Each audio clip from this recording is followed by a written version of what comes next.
clock struck 1 a.m., and the small wooden house at the edge of town stood silent under the pale glow of the moon. The night air carried a whisper of cold, brushing against the leaves that lined the forest path. Inside, Charles, a 70-year-old man of Italian descent, buttoned his white long-sleeve shirt. He moved with quiet precision, careful not to disturb the stillness of the home. Every night, without fail, he left at this hour. And every night, his son, Jonathan, watched from the upstairs window, unable to shake the growing unease in his gut. Jonathan wasn't a young man anymore. At 48, his chubby frame had lost the energy of his youth, his black hair streaked with grey. He rubbed his tired eyes, clad in plaid pajama pants and a black t-shirt, contemplating whether this would be the night he finally followed his father. Something about Charles's ritual never felt right, and Jonathan had let the mystery go on for too long. Tonight, he would get his answers. Stepping outside, Jonathan moved cautiously, keeping his distance as Charles made his way down the dirt path leading into the woods. The night was thick with fog, the towering trees casting eerie shadows under the faint silver glow of the moon. The air was damp, carrying the scent of the lake that lay just beyond the trees. Charles walked with familiarity, as though drawn by an unseen force, never hesitating in his steps. Jonathan, trailing behind, swallowed his nervousness. "Where are you going, Dad?" As the forest opened to the clearing ahead, Jonathan saw it. The lake.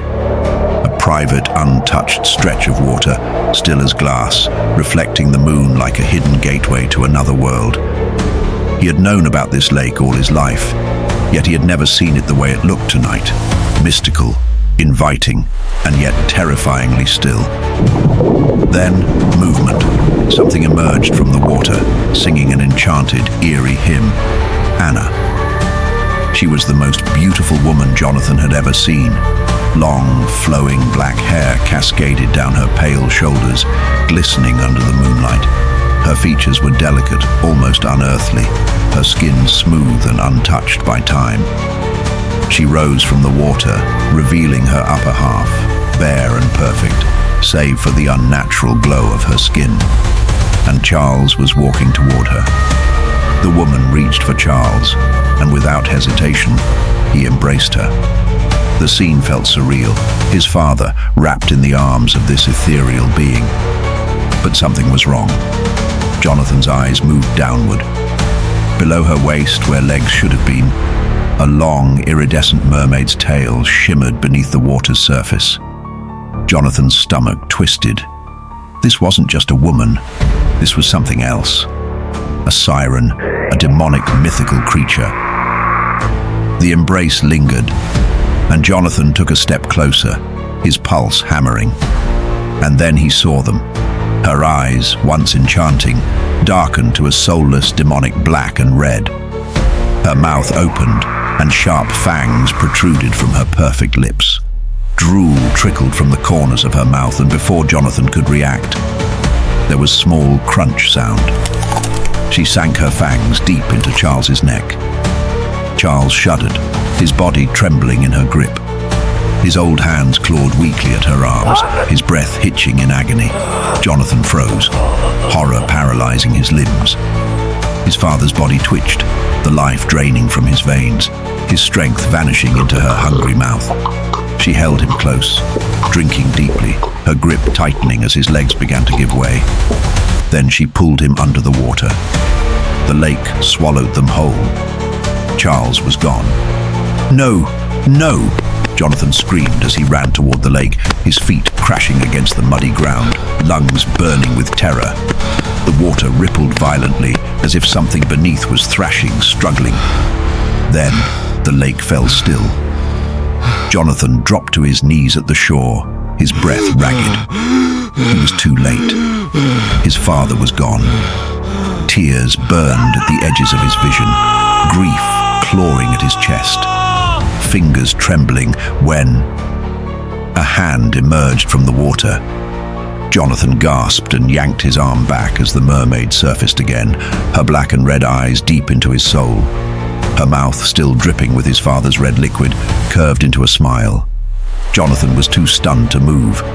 The woman rose slowly, water cascading down her inhuman form. Her tail flicked, splashing waves against the shore. She watched him with amusement, hunger still evident in her gaze. Jonathan's body refused to obey. His limbs were stone, his mind screaming at him to run, move, do anything. She drifted toward him, the water barely rippling around her. Her lips parted. "Don't be afraid." Jonathan's heart stopped. Her voice was hypnotic, soothing, inviting.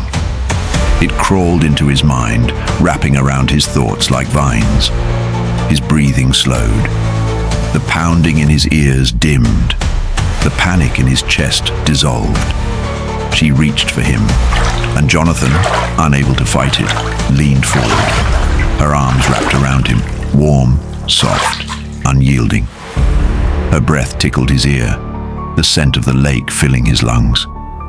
She whispered something, but the words blurred in his mind, lost in the haze of her presence. Jonathan barely registered the way her fingers trailed over his neck, the way her lips brushed against his skin. Then, crunch. His vision blurred, his body slackening as her fangs pierced his flesh. His red liquid rushed into her hungry mouth, the warmth of life slipping away. He barely noticed the way his body sank, the water embracing him, pulling him into the depths where she would keep him forever. The surface of the lake rippled once. Then all was still, and the night remained silent. Moral of the story: everything that looks beautiful can also be deadly. The end. If you would like to hear more amazing stories, be sure to subscribe, like, share, and hit that notification button.